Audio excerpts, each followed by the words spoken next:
अपने काम के 12 घंटों को 4-4 घंटे के 3 स्लॉट में बाँट लो। अगर पहले स्लॉट में काम नहीं भी हो पाया, उठने में देर हो गई या कुछ भी है, तो भी 2 स्लॉट हमारे पास बच जाएँगे, जिसमें हम काफ़ी प्रोडक्टिव बन सकते हैं और शुरुआत अच्छी ना हो, लेकिन फिर भी हमारे दिन का अंत जो है, वो अच्छा ही होगा।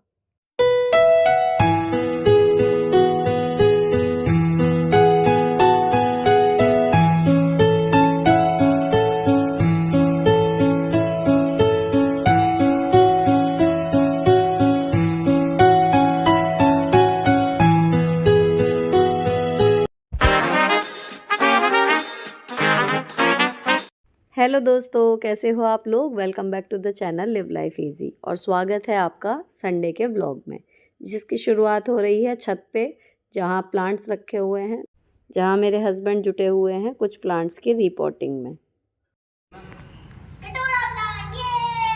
इसकी जड़ें रूट बाउंड हो गया पूरा का पूरा, गमले में मट्टी बची ही नहीं, ना के बराबर थी। रूट ही रूट है।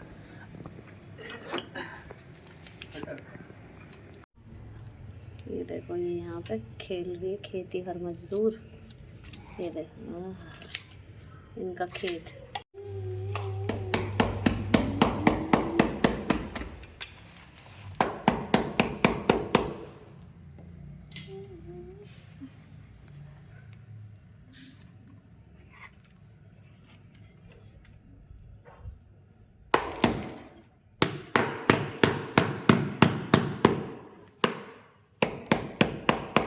फ़ोन ऊपर छोड़कर मैं आ गई थी नीचे सफाई करने। तो ये पिक्स जो हैं वो बच्चों ने खींची हैं। प्यूपा इन्हें नज़र आया था, बता रही थी पता नहीं क्या, मुझे तो समझ में आया नहीं।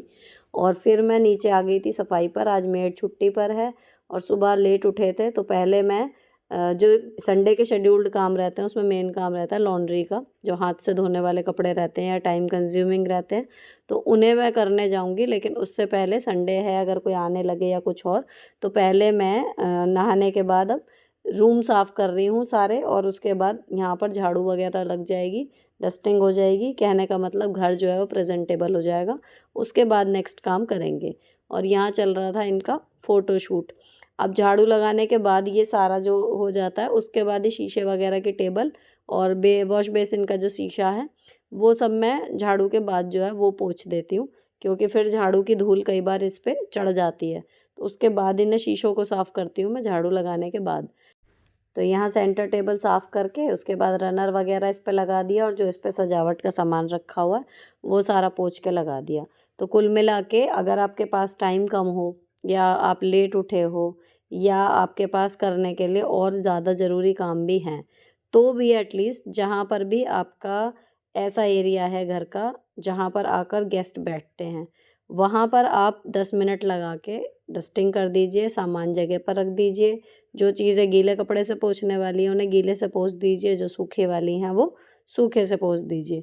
लेकिन 10-1 मिनट लगा के ऐसा हो जाएगा कि आपका, अगर कोई अचानक से आ भी गया ना, तो आपका घर प्रेजेंटेबल सा रहेगा। अब मेरे साथ क्या है, जब मैं ऑफ़िस में होती हूँ या स्कूल में होती हूँ, पीछे से घर बच्चे फैलाते हैं। कमेंट भी आ रहे थे इस तरीके के कि मैं, बच्चे जो हैं वो घर फैला देते हैं। तो फैलाएँगे ही, बच्चे हैं वो, तो नहीं फैलाएँगे तो उनके होने से रौनक क्या होगी घर में फिर? फैलाते तो हैं ही। लेकिन अगर आप घर में हो और तब अगर कोई गेस्ट आए और उसके बाद आपका घर फैला हुआ हो ना, तो लगता है बुरा। तो उससे बचने का इलाज यही है कि 10 मिनट लगा के पहले वो एरिया क्लीन कर लो। अब इसे क्लीनिंग करने के बाद ये लोग आ गए थे ऊपर से। अब मैंने लंच के लिए जो प्लान सोचा है वो है भिंडी का। तो भिंडी को धोना होता है काटने से पहले।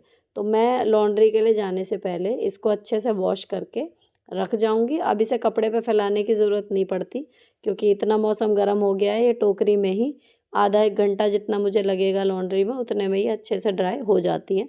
फिर इनकी चॉपिंग कर लेंगे। तो ये भिंडी यहाँ पर रख कर धोने के बाद फिर मैं जा रही हूँ वॉशिंग एरिया में। अब वहाँ पर निकालेंगे कपड़े। तो लॉन्ड्री बास्केट जो है वो मैंने पहले ही रख दी थी ले जाके। अब कपड़े मुझे छांटने हैं कि कौन से डायरेक्ट जाएंगे, किन के कॉलर घिसने हैं या स्लीव्स घिसनी हैं, और किन को मुझे अलग डिटर्जेंट में धोना है या फिर सेम वाले में। तो इस तरीके से मुझे कपड़े सॉर्ट करने हैं, क्योंकि एक लोड यहाँ पर 15 मिनट वाला क्विक वॉश वाला भी है। तो जब कपड़े सारे छट गए, उसके बाद जो कॉलर वगैरह घिसने के लिए थे, उनके लिए मैंने थोड़ा सा डिटर्जेंट जो है वो घोल लिया।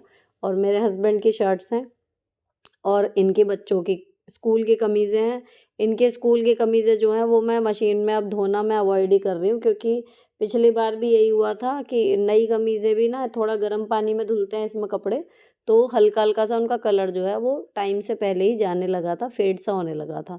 तो अब मैं इनकी कमीज़ें जो हैं बीच में ही, जब भी मेरा मौका लगता है, जब भी लगता है कि गंदी हो गई 1 या 2 दिन बाद, तो मैं उसे हाथ से ही धो के डाल देती हूँ। और मौसम ऐसा हो गया है कि वॉशिंग एरिया में ही सुबह तक बिना ड्राई की हुई कमीज़ भी आराम से सूख जाती है, तो सुबह आयरन हो जाती है 2-1 मिनट में। अगर मैं किचन में हूँ तो मेरे हस्बैंड आयरन कर देते हैं, और अगर मेरे हस्बैंड किचन देख रहे हैं, टिफ़िन वगैरह का काम उनका है, सैंडविच वगैरह कुछ बन रहा है, तो मैं प्रेस कर देती हूँ। तो अब मैंने कुल मिला के इनकी जो स्कूल की कमीज़ें थी वो ना के बराबर कर दी हैं, वो मैं हाथ से धोती हूँ। बाकी कॉलर वगैरह हैं, कफ्स हैं कमीज़ों के या सॉक्स हैं, वो सब मैं हाथ से धो रही हूँ। और अंडरगारमेंट्स वगैरह भी जो मैं जमा करके धोती थी, अभी पिछले 8-10 दिन से यही हो रहा है कि बच्चे भी अपने खुद धो के जो हैं वो सुबह चले जाते हैं, और मैं भी। तो हमारे वो भी जो हैं ढेर नहीं लग रहे हैं अब, हाथ के हाथ धोते जा रहे हैं, क्योंकि मेन ये है कि अब ड्राई करने वाला, ड्रायर में चलाने वाला इशू ख़त्म हो गया है गर्मियों में। तो यहीं पर इसी तार पर सुखा दिए जाते हैं और अगले दिन तक वो सूख जाते हैं। तो दिक्कत नहीं है, अब सारे कपड़े जो हैं हाथ से धोने के निपट गए, एक लोड मशीन में है और एक यहाँ पर ये पड़ा हुआ है। जब ये फिनिश हो जाएगा उसके बाद मशीन को थोड़ा-सा रेस्ट देके जब इसमें एक डेली वॉश का लोड ये लगेगा, तो इनको अभी ऐसे ही छोड़ दिया है। मैं आ गई थी किचन में, तो मेरे हस्बैंड ने टाइम देखा 1 बज रहे थे, तो लगभग इन्होंने भिंडी की चॉपिंग जो है वो लगभग कर चुके थे ये। तो मैंने आके फिर प्याज और हरी मिर्च जो है वो काटी। इसके तुरंत बाद फिर मैं खाना बनाऊँगी। अच्छा, आज यूट्यूब का काम काफ़ी सारा है, अगर टाइम मिल गया, मौका मिल गया, तो मुझे शूट भी करना था जस्टिफाई और ब्लेसिंग्स वाले चैनल के लिए हॉल वीडियो, जो बच्चों के कपड़े आए थे। लेकिन नहीं हो पाया, क्यों? क्योंकि अभी जो मैंने आपके साथ रील शेयर की थी, एक अभी पिन्ड कमेंट में भी आपको मिलेगी, अभी आगे दिखाती हूँ। उसके लिए आ गया था कि वो भी करना है, और प्लस जो संडे में वीडियो गई है उसका थोड़ा-सा काम मेरा बच रहा था, लेकिन घर के काम निपटाने के बाद मैंने उसकी फिनिशिंग की थी, तो वो लेट होता चला गया सारा काम। अब यहाँ पर जो है मैंने प्याज वगैरह डाल के भिंडी छौंकी, लेकिन इतने प्याज भुन रही थी ना, इतने मैंने आटा छान लिया। गूँथा नहीं है, लेकिन प्याज इतने भुनी, इतने आटा छन गया। उसके बाद तेल में डाल दी हल्दी, धनिया, नमक, मिर्च और लाल मिर्च। कुल मिला के अभी जो है वो मेरे स्पीड का जो मोड है वो फुल पे है। मैं एक भी मिनट इस टाइम पे वेस्ट नहीं करना चाह रही, क्योंकि 1 ऑलमोस्ट बज गया है, तो मैं फटाफट से एक बार ये छुक जाएँगी, तो 10-15 मिनट में भिंडी हो जाती है, इतने में आटा रेडी हो जाएगा। तो जी हाथ के हाथ मतलब 1:20 तक बच्चों को खाना, हम लोग सभी को खाना मिल जाएगा। अब यहाँ पर भिंडी में जब सारी चीज़ें मिला दी, तो इस बार मैं ट्राई करने जा रही थी, जो पिछली बार बहुत सारी बार आया था कि इसको खोल के पकाएँ। तो अभी तो मैंने इसको स्टार्टिंग के 3-4 मिनट तो पकाया ढक के, उसके बाद फिर इसको खोल दूँगी। और उधर जैसे ही इसको ढका है, फिर मैं आटा गूँथने में लग गई थी। तो ये था कि दोनों तरफ काम चल रहा है, और ऐसी स्पीड के टाइम पे मैं अक्सर हटा देती हूँ इन तीनों को कि अब बिल्कुल एक किनारे बैठ जाओ, क्योंकि मुझे कभी किचन के इस कोने में काम होता है, कभी उसमें। तो मैं फिर मतलब मेरी स्पीड कहीं न कहीं रुक जाती है अगर कोई दूसरा आदमी हो। उस टाइम मैं अकेले ज़्यादा तेज़ी से काम कर लेती हूँ, तो ये वही वाला मोड चल रहा है। अब जब ये गल गई हैं, भिंडी हल्की-सी 4-5 मिनट में ही, तो फिर अभी इनमें थोड़ी-सी मतलब कसर है, उसके बाद मैंने इसमें खटाई मिला दी। अब लोहे की कढ़ाई है तो खटाई डाल के ज़्यादा देर तो छोड़ नहीं सकते, लेकिन इसमें अब इसके बाद ये खुली रहेगी। और अच्छा रहा ये सजेशन आप लोगों ने दिया, उसके लिए थैंक यू वेरी मच। भिंडी जो है वो इस बार स्वाद भी अलग आया, और इसका जो है मतलब बिल्कुल भी सही कह रहे थे आप, मॉइस्चर बिल्कुल नहीं था, बिल्कुल खिली-खिली सी और करारी भिंडी बनी थी। अब रोटियां सेक ली थी तो खाने का काम निपट गया था। खाना खाने के तुरंत बाद ही मैंने कपड़े चेंज कर लिए थे, क्योंकि शूट का भी इरादा था। और ये वाली वीडियो जो आपने संडे में देखी, पहले मैंने इसका बचा हुआ काम निपटाया ताकि आप लोगों के पास वीडियो पहुंच जाए। और उसके बाद मेरे ऑफिस का एक काम आ गया था, जिसमें हमें रील क्रिएट करनी थी मतदान से रिलेटेड। अब रील क्रिएट करने के लिए जो ऑडियो था वो मैंने कविता बनाई थी परसों, खुद लिखी थी, तो वो कविता थी मेरे पास, तो ऑडियो उसका करना था, वो मैं बोलूँगी। और जो इसका मैस्कॉट है वो गैंगेटिक डॉल्फिन था, उसका हमें यूज़ करना था, तो मैंने उसके स्टिकर क्रिएट किए, ताकि कुछ पिक्स के साथ और कुछ उसके स्टिकर, ये सारे जो देख रहे हो ये सब क्रिएट किए हुए हैं। तो ये सब बना बनू के और अपनी लिखी हुई कविता को ढंग से बोल के फिर मैंने ये रील क्रिएट कर दी। अब आप सुनो और बताओ कैसी लगी। जिसे चुनोगे उसके हाथ रहेगी अगले 5 साल आपके क्षेत्र के विकास की डोर। घर न गए मतदान करने तो उन्हें चुनेगा फिर कोई और। मतदान करने के लिए जरूर जाओ या अगले 5 साल पछताओ। मेरी 2.5 घंटे की मेहनत इस रील में लगी है, तो आप लोगों से रिक्वेस्ट है आप इंस्टाग्राम पे जाके इसको देखना और अच्छी लगे तो लाइक कर देना। It really means a lot to me. अब ये वाले जो ऑर्गेनाइज़र हैं ट्रांसपेरेंट पिन्नी वाले बैग के जैसे कंबलों के कवर आते हैं वो आए थे सेट ऑफ 3। मुझे लग रहे थे छोटे, लेकिन मैंने इनको एक ट्राई दिया तो इसमें एक एक जो पतला वाला कंबल होता है वो और एक एक गरम चादर जो मैंने मंगाई थी सर्दियों में वो, इस तरीके का ये पैक हो गया। तो मैं अब इनको वापस नहीं करूँगी, रख लूँगी। अभी एक मेरे पास बचा हुआ है खाली। और जी फिर जो दूसरा लोड था जो मैंने लगभग 1 डेढ़ घंटे का ब्रेक लेके फिर लगाया था वो बज गया था अलार्म जब मैं एडिटिंग कर रही थी तभी। तो मैं स्विच जो है वो इसका बंद करके अब मशीन को रेस्ट पूरी तरीके से मिल जाएगा। अब मैं इसको कपड़ों को सुखाने के लिए जाऊंगी। लेकिन आज ये है कि सुबह से अब तक 4 बार मतलब ये मशीन जो है वो 2 डेली वॉश के लोड लग चुके हैं इसमें, एक क्विक वॉश का लग चुका, एक सिंपल ड्राइंग का लग चुका। तो ये आज मैं सुबह से जो है ब्रेक ले लेके बार बार 4 बार मैंने कपड़े धोए हैं। लेकिन अगले पिछले अटके कुछ कपड़े थे जिनका नंबर नहीं आ पा रहा था, आज वो सब धुल गए and I am feeling really relaxed क्योंकि अभी नवरात्रे शुरू होने वाले हैं। तो मैं नहीं चाह रही कि नवरात्रे तक कपड़ों का या घर का या किचन का कोई भी जो अटका हुआ काम है वो आगे जाए।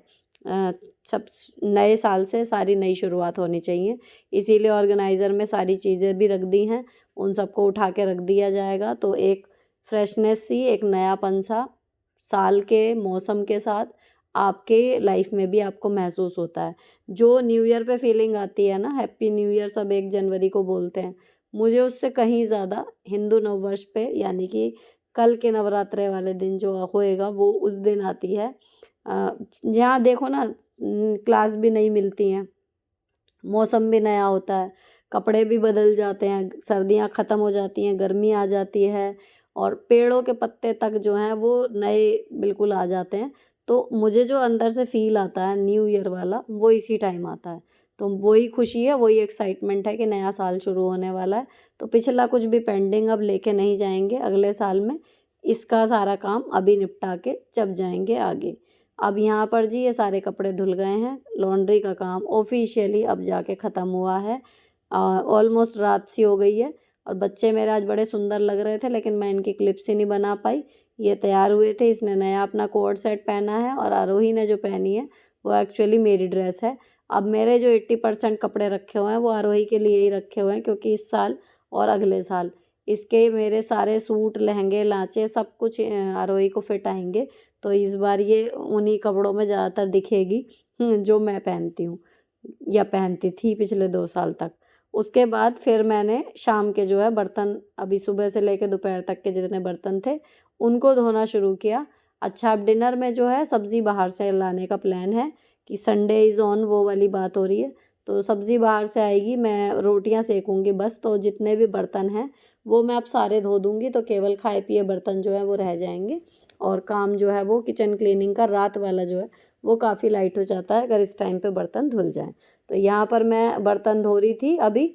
उसके बाद जो मेरा काम बच जाएगा वो जो ऑर्गेनाइज़र सुबह आया था ना डिब्बा, वो मुझे खोलना है। प्लस नवरात्रे की जो तैयारी सोच रही हूँ कि अगर रात में कुछ प्लानिंग प्लॉटिंग ही हो जाए कुछ, या फिर जो भी मतलब मैं सोच रही हूँ कि नवरात्रे का जो भी मैं अभी कर पाऊँ वो मैं कर लूँ मेंटली या फिज़िकली, तो काफ़ी हद तक उस दिन आसानी रहेगी। क्योंकि अब पहले नवरात्रे की छुट्टी नहीं होती, पहले शुरुआती सालों में हुआ करती थी, अभी 2-3 साल पहले तक भी होती थी, तो काफ़ी ईजी हो जाता था पहले नवरात्रे का पूजन। लेकिन अब बहुत ज़्यादा हेक्टिक हो जाता है, तो देखते हैं क्या रहता है। फिर खाना वाना बनाने की तैयारी चल रही थी, तो मुझे बस रोटी सेकनी है तो मैं आटा गूँथ रही थी। उसके बाद फिर खाना खा के मैंने कर ली थी सारी किचन क्लीन, बचे खुचे बर्तन भी अब धुल गए हैं, सारी किचन जो है वो साफ़ हो गई है। अब मैं करूँगी नेक्स्ट काम, जो मुझे खोलना है वो ऑर्गेनाइज़र उसका बॉक्स। इस वाले ऑर्गेनाइज़र का मैं इंतज़ार कर रही थी। ये मैंने जो बच्चों के कपड़े मंगाए थे उससे पहले ऑर्डर किया था और ये आया है, अब है, लेट हो गई इसकी डिलीवरी। लेकिन इसका मैं एक्सपेक्टेशन मुझे इससे ज़्यादा थी और आपसे बोला भी था कि इससे उम्मीदें बहुत हैं, अच्छा आया तो आपके साथ शेयर करूँगी। तो उठाने में तो ठीक-ठाक वज़न लग रहा है। ये पैक ऑफ 3 है। ये जो हम मेन साड़ी कवर और बड़े वाले बॉक्सेस वग़ैरह आपने देखे होंगे ना कि वो मँगा लेते हैं, लेकिन उसकी जो शेप टेढ़ी-मेढ़ी रहती है, उसे करने के बाद ना वो रखे हुए भी उतने ऑर्गेनाइज लगते नहीं। तो मुझे उन मतलब वो नहीं बढ़िया लगे थे, पता नहीं क्यों। तो मुझे ये अच्छा लगा। इसमें क्या है कि स्टील के ना ये फ्रेम दिए हुए हैं इसमें। मतलब माना हल्की सी छड़ है, बहुत मोटा है, ऐसा कोई फ्रेम ऐसा नहीं है कि बिल्कुल मुड़ेगा ही नहीं या कुछ और है, लेकिन हाँ, हाथ से नहीं मुड़ेगा। ऐसे कि कपड़ों के वजन से मुड़ जाए ऐसा नहीं है, इतना स्टडी है। तो इसमें जो है स्टील के फ्रेम दिए हुए हैं और आप इसके सहारे से जब इसे लगा देंगे तो ये बिल्कुल सीधी पेटी की तरह अपनी शेप ले लेगा। उसमें आप आराम से कपड़े, कंबल जो भी रखना हो आप रख सकते हो। ये अपनी शेप मतलब खुद लेगा। तो काफ़ी स्टडी है और मतलब अच्छा लगा मुझे। जिस पर्पज़ के लिए बनाया गया है, वो पर्पज़ ये पूरी तरह फुलफ़िल करेगा। और अगर आपने ऐसी जगह रखा है कि ऊपर से नहीं भी खोलना आपको, तो सामने से भी ज़िपर दिया हुआ है, वहाँ से खोल लो। एक ये तीसरा जो है वो सामने की तरफ लग जाएगा। तो 3 साइड इसके सिक्योर हो गए, चौथी साइड इसका ओपन है और जी एक ऊपर से ये दोनों साइड से मतलब खुलेगा। तो बढ़िया लगा और स्पेशियस भी काफ़ी है। जो मतलब मेरे हिसाब से साइज़ मुझे जैसा मैं सोच रही थी बिल्कुल ठीक वैसा ही आया है। बात करें इसके प्राइस की तो ये उस दिन मैंने मँगाया है, पता नहीं डिस्काउंट वग़ैरह था नहीं था, लेकिन सेल नहीं थी मुझे पता है। मुझे जल्दी चाहिए था इसलिए मैंने सेल का इंतज़ार नहीं देखा और ये उल्टा उतना ही देखो लेट हो गया। कहते हैं ना जब-जब जो-जो होना है तब-तब सो-सो होता है। तो हापड़-धपड़ करनी नहीं चाहिए। लेकिन हम सभी का ये नेचर है कि हम ये बात भूल जाते हैं और फिर चीज़ों को अपने हिसाब से कंट्रोल करने की कोशिश करते हैं। रिज़ल्ट हम परेशान होते हैं। तो ये जब तक याद रहता है ना तब तक आप माइंड से फ्री रहते हो बिल्कुल कि सब कुछ प्रभु ने पहले ही रच रखा है। हमारा काम सिर्फ़ करते चले जाना है काम को, बाकी प्लानिंग उन्होंने कर रखी है।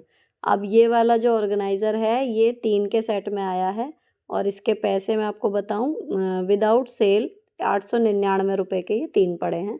क्वालिटी से मैं बिल्कुल खुश हूँ। तो अगर आप मँगाना चाहो तो मँगा सकते हो। बाकी के 2 मैं खोलूँगी जब मैं इसके कपड़े निकाल लूँगी, मुझे इसमें क्या रखना है। फ़िलहाल ये व्लॉग यहीं पर ख़त्म होता है। अच्छा लगा हो किसी भी वजह से तो चैनल को सब्सक्राइब किए बिना मत जाना। मिलती हूँ आपसे नेक्स्ट वीडियो में। Till then bye bye. Stay beautiful always.